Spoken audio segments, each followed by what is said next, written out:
On the snub of no national championship track for the playoffs. Yeah. And then 2-3 weeks later, we file suit against the ACC. So what was that like for you?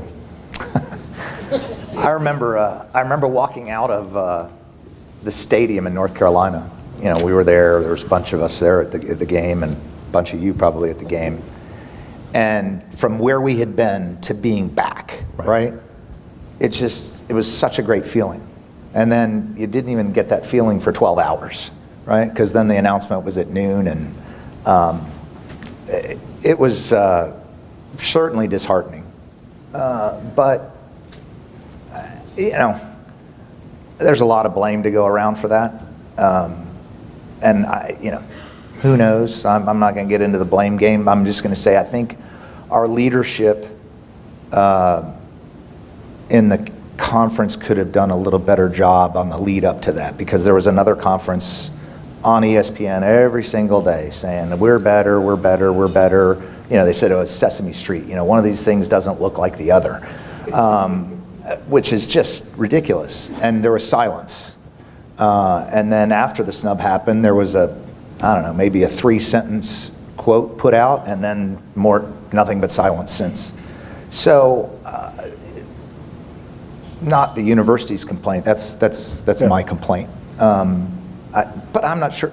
I'm not sure it would have done it. But I would have liked to see somebody fight for us. Yeah. Well, you're fighting now. Yeah. It seems to be. Yeah. You've got an incredible legal team put together on that. And then you guys amended your complaints to just include everything about Swofford, the contracts for ESPN and Raycom Sports, the ACC network, and everything like that. I mean, you've laid a ton of stuff out that I don't think was out there before and wasn't really reported on. So is that part of the strategy of really just revealing the underbelly of all of this? It's not. Let me back up and say, this effort didn't start from the snub. I mean, we had been working on this in earnest for a while. You just don't put a complaint like that together in 2 weeks, right? And but we were still working with the ACC on unequal revenue distribution, et cetera, et cetera. And only when it became clear that we just weren't going to get to where we needed to be through that effort. And I'm not breaking news here that they weren't interested in continuing to help us and get better in that effort.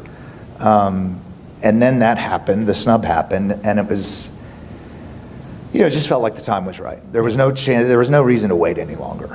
I mean, you see it.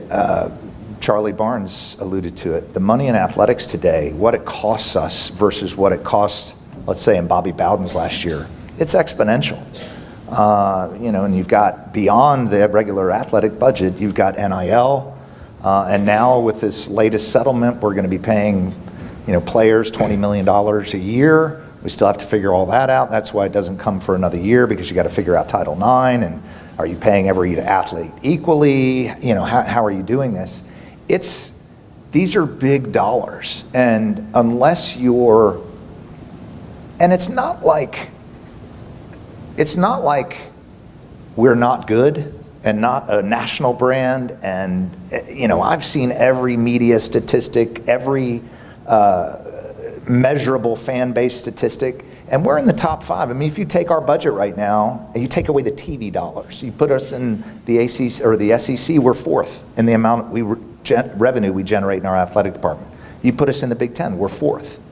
But when you then take that TV contract and they're making double what we are, that gap is really big.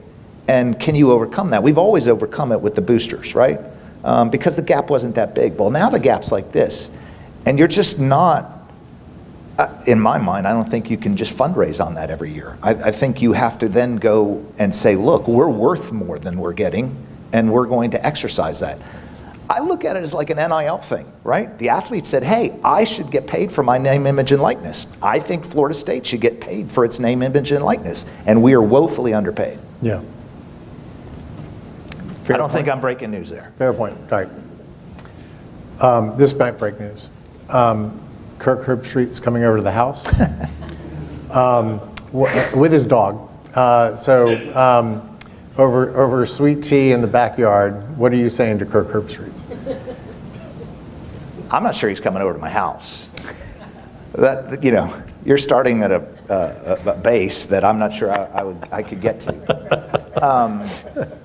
You know, who knows? These guys are paid to get on TV and say things, and you know, whatever. I mean, we can all be mad at him or be mad at other people, but there was a lot of other people involved in that decision, and but again, it goes back to my comment about we were sort of silent while the other side was very loud, and we weren't combating that. So I don't know if he had an agenda. I don't think he was particularly trying to push for somebody, but he certainly wasn't on our side.